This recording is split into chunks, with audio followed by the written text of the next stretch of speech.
બનાસ ડેરીની હરિયાળી સફર.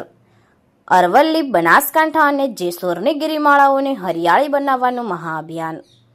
છેલ્લા 6 વર્ષની બનાસ ડેરીની હરિયાળી સફર બનાસ ડેરીના ચેરમેન અને ગુજરાત વિધાનસભાના અધ્યક્ષ શંકરભાઈ ચૌધરીના નેતૃત્વમાં તેઓ અને તેમની ટીમ સહિત સ્વૈચ્છિક સેવાભાવી સંસ્થાઓ, ફોરેસ્ટ વિભાગ, પર્યાવરણ પ્રેમીઓ, દરેક જ્ઞાતિ સમાજના સેવાભાવી લોકો, સહકારી આગેવાનો સૌ સાથે મળી બનાસકાંઠા, અરવલ્લી અને જેસુરની ગિરિકંદારાઓમાં ખૂણે ખાંચરે પહોંચી હજારો, લાખો નહીં કરોડો સીડ્સ બોલનું વાવેતર કરી પહાડી વિસ્તારોને હરિયાળા બનાવવાનું મહાઅભિયાન ચલાવ્યું છે.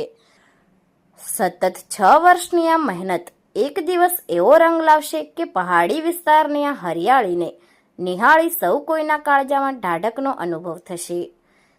આ વખતે પણ 1 કરોડ સીડ્સ બોલનું વાવેતર કરવાનું અભિયાન ચાલી રહ્યું છે. હજારોની સંખ્યામાં લોકો પોતાના સ્વખર્ચે આ અભિયાનમાં હોશે હોશે જોડાઈ રહ્યા છે અને પહાડી વિસ્તારની આ હરિયાળીની ક્રાંતિ માટેના સાક્ષી બની રહ્યા છે. જો કે આ બાબતે શંકરભાઈ ચૌધરીએ જણાવ્યું હતું કે તેઓ વિધાનસભાના અધ્યક્ષ અને બનાસ ડેરીના ચેરમેન તરીકે નહીં, પરંતુ એક આમ નાગરિકની ભૂમિકામાં આ હરિયાળી ક્રાંતિ માટે પોતાની સેવા આપી રહ્યા છે. સીડ્સ બોલ અંગે માહિતી આપતા તેઓએ જણાવ્યું હતું કે બનાસકાંઠાના પશુપાલક ભાઈ બહેનો ગાય ભેંસના છાણ અને માટીના મિશ્રણ દ્વારા સીડ્સ બોલ બનાવી પોતાની સેવાનું અમૂલ્ય યોગદાન આપી રહ્યા છે, જેમાં બીજ મૂકવાનું યોગદાન બનાસ ડેરી આપી રહી છે. એકબીજાના સાથ અને સહકારથી ચાલતા મહાઅભિયાનમાં હજારો લોકો જોડાઈને અરવલ્લીની ગિરિમાળાને લીલી ચૂંદડી ઓઢાડવાના સાક્ષી બની રહ્યા છે. અનેરો ઉત્સાહ, અનેરો આનંદ. મા અંબાને લીલી હરિયાળી થકી લીલી ચૂંદડી ઓઢાડવાની આશા. ખરેખર એક દિવસ અદ્ભુત નજારો જોવા મળશે. 2-4 વર્ષ બાદ લોકો અહીં પ્રકૃતિને નિહાળી સ્વર્ગનો અહેસાસ કરશે. શુદ્ધ હવા, શુદ્ધ વાતાવરણ, શુદ્ધ ઓક્સિજન સાથે લીલોતરી ચાદરનો નયનરમ્ય નજારો સૌ કોઈની આંખોમાં ઢાઢકનો અનુભવ કરાવશે. જો કે આ બધું તો ઠીક, પણ 2-4 વર્ષ બાદ સીડ્સ બોલની આ મહેનત એવો રંગ લાવશે કે અરવલ્લીની પહાડી પ્રકૃતિના વખાણ કરવા માટે શબ્દો શોધવા પડશે. પરંતુ આ બધું જ સીડ્સ બોલને આભારી હશે. Report Ketan Vasaiya, LTV Gujarat.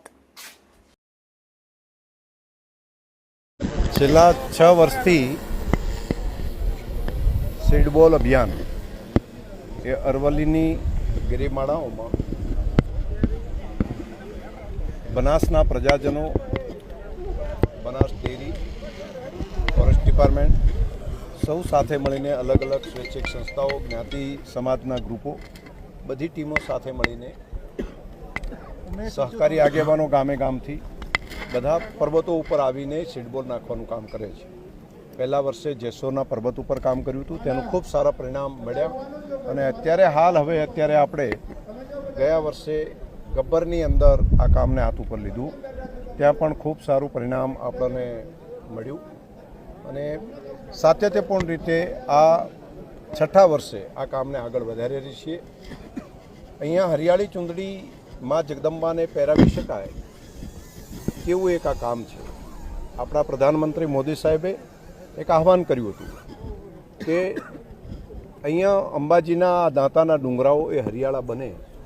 એમણે કહ્યું હતું કે અમારા બચપનની અંદર અહીંયા એક હરિયાળી હતી, ફરી એવી હરિયાળી નિર્માણ થાય તે માટે આપણે બધા સંયુક્ત રીતે પ્રયત્ન કરીએ અને આ કામ એક નાગરિક તરીકેનું કામ છે. હું પણ આ કામ કરી રહ્યો છું તો એક નાગરિક તરીકેનું મારું કર્તવ્ય છે એ કરું છું અને લાખો લોકો જે જોડાઈ રહ્યા છે એ પણ એક નાગરિકના કર્તવ્ય તરીકે આવનારી પેઢી માટે આપણે પાણી જોઈશે, શુદ્ધ હવા જોઈશે, સારું પર્યાવરણ જોઈશે, પ્રાણી પંખી એ બધાને જીવવાનો અધિકાર છે, તેના માટે પણ આપણે આપણું કર્તવ્ય બજાવવું જોઈએ. એ સમજીને બધા લોકો આ કામમાં જોડાય છે.